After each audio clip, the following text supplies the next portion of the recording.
வணக்கம் நண்பர்களே. இந்த வருங்க இது தர்கா நம்ம வீட்டுக்கிட்டே இருக்குது. ஸோ நல்லா வேண்டுதல்லாம் வச்சா அவர் நிறைவேற்றி வைப்பார். ஸோ இந்த முகரமில் நான் இது தீவத்தை ஏற்றலை. ஸோ வீட்டில் கொஞ்சம் பிரச்சனை ஆகிக்கிட்டு இருந்தது. முடியாமல் போடுறது இதெல்லாம் இருந்துச்சு. ஆனால் இங்கே பாருங்க, இன்னைக்கு பூரா இடிஞ்சு கிடக்கு. அவர் ஹவுஸ் ஓனர் தம்பி தான். அவர் பாவம் இழந்துட்டார். இது மெயின்டைன் பண்ணுறது அவங்க மைங்க எல்லாம் மெயின்டைன் பண்ணுறதில்ல. ஸோ அவ்வளோ துடியான சாமி இது.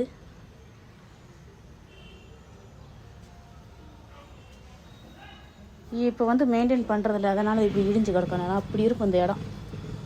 சூப்பராக